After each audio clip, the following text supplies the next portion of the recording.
I'd love to answer some questions. We'll see who joins. If you're watching this in the future, I hope you're doing well. And we'll see who pops on.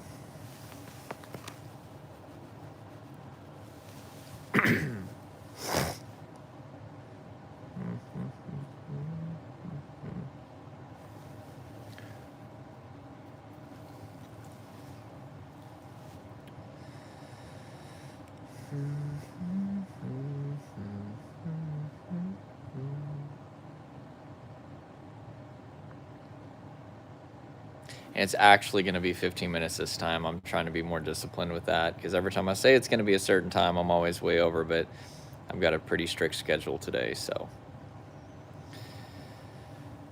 let's see if anybody joins.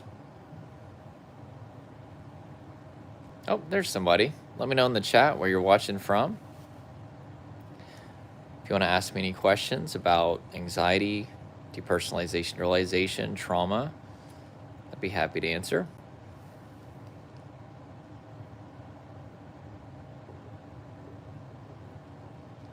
Phil G, good to see you too. Oh, thank you. Hope you're doing well. Let me know if you have any questions. You know, the purpose of these Q&As is to encourage, to give hope, to spread awareness, education. And so just let me know if you have any questions. What happened? Haven't seen me much lately. Well, you know, I spend my time helping people in my various programs. That's what I spend a majority of my time doing. Then, of course, you know, spending time with family. I try to have a good work-life balance, but you know, social media is very little of what I do. Most of what I do is working directly with clients, but I try to do, you know, live streams when I can to help out. But the last week I actually was on vacation. We went on a cruise and it was a lot of fun. So I'm kind of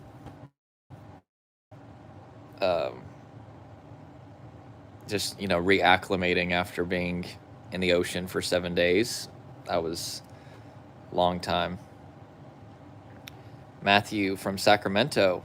Awesome. Yeah, no problem. I'm glad that I've been able to help you. DJ says, can you talk about existential OCD? Yeah, so, you know, everybody has an existential crisis / awakening at some point in their life. Maybe they lose a loved one, or maybe they have a near-death experience. There's a number of different things that could trigger a sudden heightened existential awareness.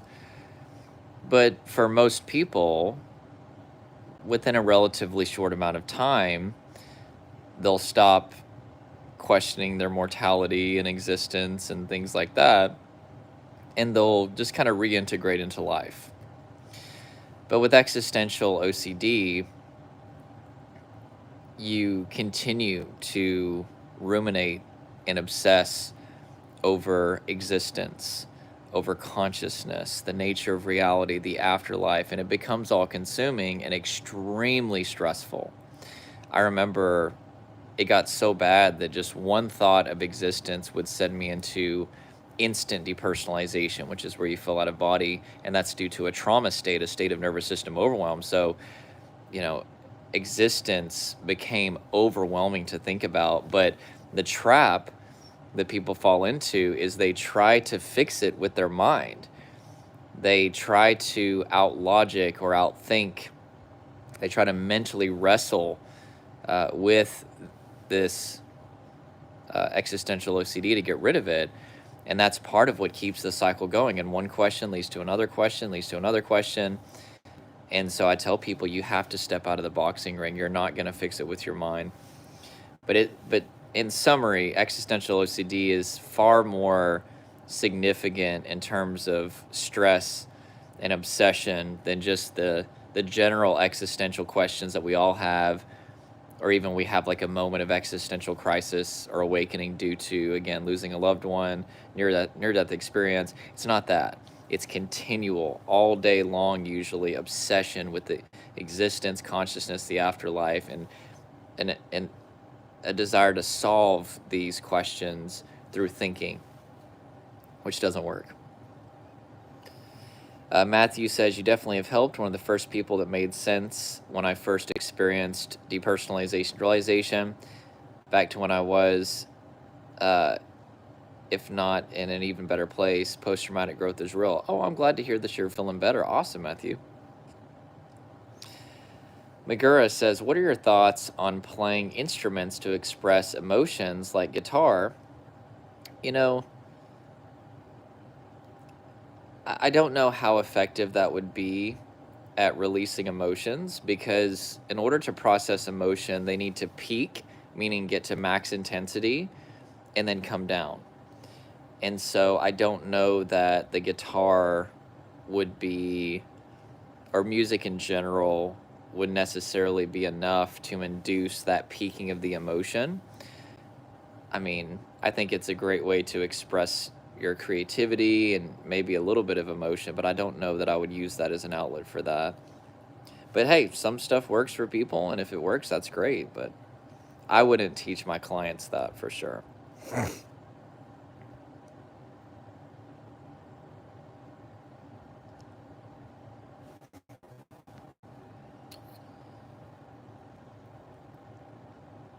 Matthew said, what are your favorite ways to check in and stay grounded in the day?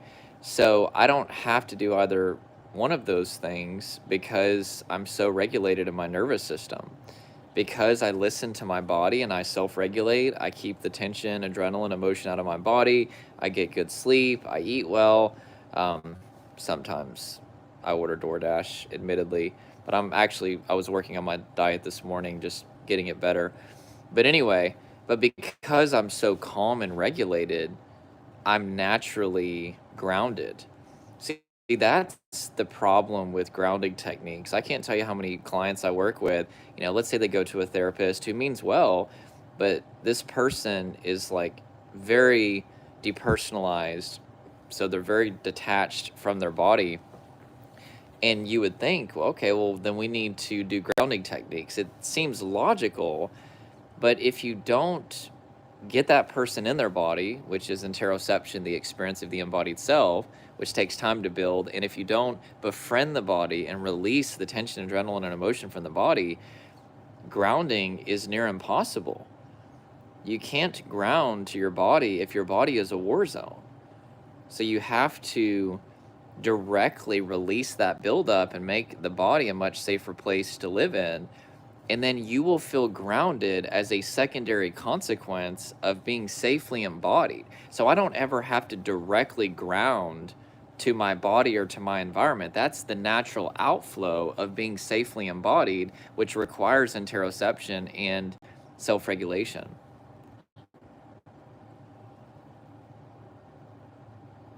So those are my thoughts.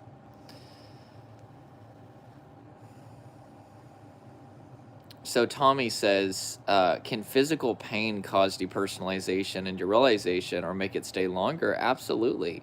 Depersonalization and derealization are dissociative symptoms. So dissociation comes from a Latin root word that means to sever or separate. So they are there to separate you. Depersonalization is there to separate you from your body. Derealization is there to separate you from the material world.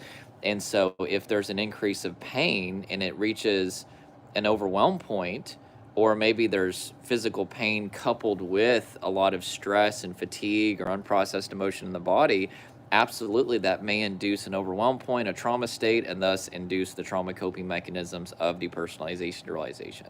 So yes, absolutely. JGN says, like you said, it's like my history is erased. What is it like to get your memories back? It's a good question. I get asked about this quite a bit. I, to this day, don't remember a lot about, what I went through whenever I was in a trauma state, because my memory wasn't registering as explicit narrative-based memory. It was registering as implicit procedural memory. And with implicit procedural memory, you don't have that cohesive narrative to look back on. So like, let's say, you watch a movie, you go to the movie theater, There's the opening credits, there's the middle, and then there's an end. That's like explicit narrative-based memory. So whenever you go through events, if your memory is registering correctly, you should be able to easily recall a beginning, middle, and end. But especially once you get into trauma memory, the memory fragments. It's like a plate that breaks into 1,000 pieces. And whenever you recall events, if you were in a trauma state during that event, you're going to only be able to recall bits and pieces of it, or you may not be able to remember anything at all. And so my memory's working great now. I can very easily recall situations that have happened with great detail. But when I think back to those times that I was in a trauma state, to this day, I don't remember a lot of what happened. It still feels like those years, were wiped from the history books. But the good news is, once I got out of a trauma state, now my memory works great. Now I'm getting older, and there's a bit of decline that happens just as you age, so it's definitely not as sharp as it probably could be. But I remember good now, and that's what matters. That's what I focus on, is not the time that was lost, but the life that I get to live now, right? Being calm and regulated. And I will tell you, one day being completely symptom free, and also just having built a life that I love, it has made it to where all the years of anxiety and panic and trauma and DPDR and all that stuff, it's like it never even happened. And so there is hope for you, but you're gonna have to fight for it. Is hypnosis a good option for anxiety? I mean, here's the thing. Let's say that hypnosis was effective to rewire the neural connections in your brain and desensitize, sensory triggers. But you're going to have painful experiences in life after that. And your brain's going to form more sensory triggers. And if you don't know how to self-regulate, then